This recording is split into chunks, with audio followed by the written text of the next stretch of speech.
For as long as I can remember, I have always felt uncomfortable, out of place, weird in my own skin, like I never fit in. Even as a child, I felt that way.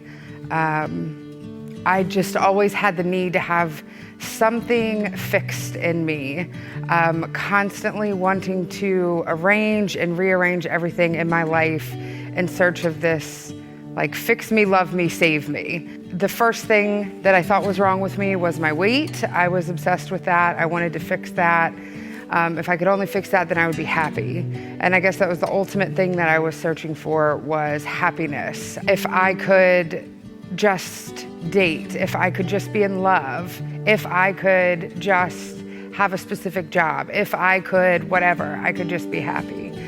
When I turned 12, I was introduced to drinking, and drinking was my fix me in a bottle. That fixed me very quickly. That insecurity that I couldn't shut off, my mind that wouldn't stop going, feeling less than, feeling different than, was killed instantly when I started drinking. The more I drank, the more I liked it. The next thing that I wanted when all of that didn't work was to be in love.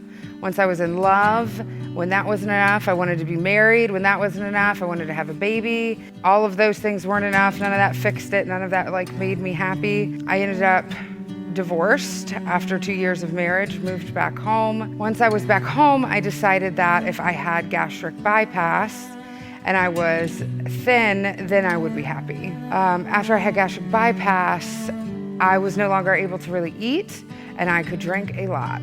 My drinking started getting to the point where I had to drink to not look sick. I had to drink through the night. I would keep a bottle next to my bed because I would wake up shaking.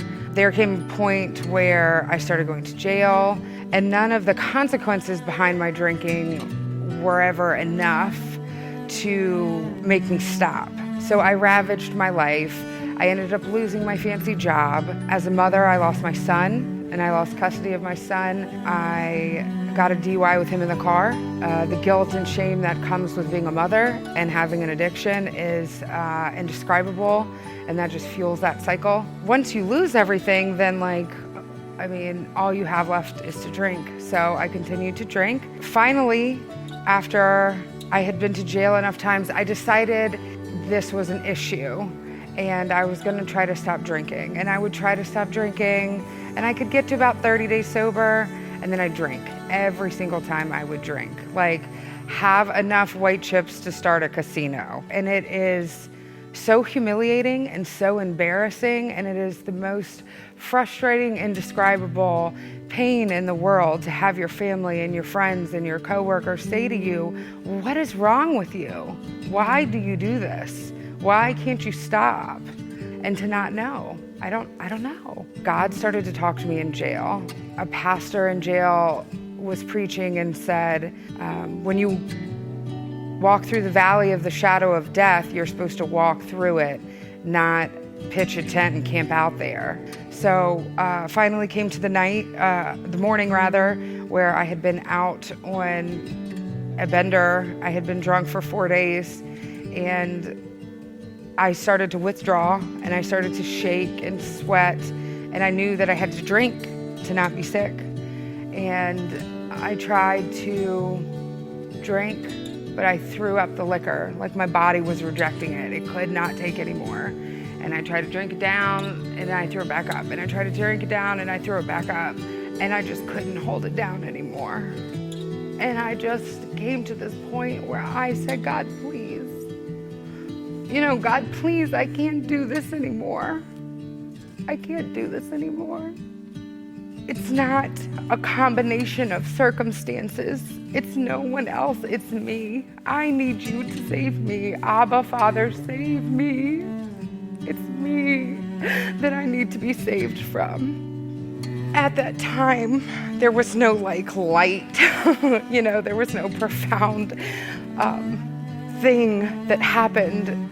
But that situation occurred in April, and on July 22nd, I was baptized here at Fluvanna Calvary Chapel, And I've now been sober for 16, almost 17 months, which is longer than I've been sober since I was 12. What Christ has ultimately done in my life has taken that uneasiness away.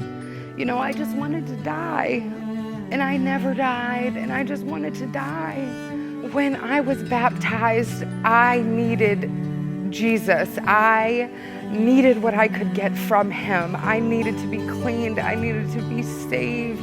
That fix me, save me, love me was Jesus that I was looking for the whole time. It was Jesus. I've lived it. I've lived the resurrection. I've been brought from the ashes. I've been saved. So I know everything in the Bible is real because I could not stop. There was nothing that I could do in my power to make me stop drinking. God had to put his hand on me and he had to save me. And that's the only way that I'm here now and sober. So my relationship with the Lord is a life or death thing. I'm in a place now where what's important to me is helping other people. What can I do for Jesus? I came to Jesus with what can you do for me? Now I'm at a place, well, what can I do for you? How can I serve other people? Which was not the heart that I had before. I was always self-seeking. And now I just want to help.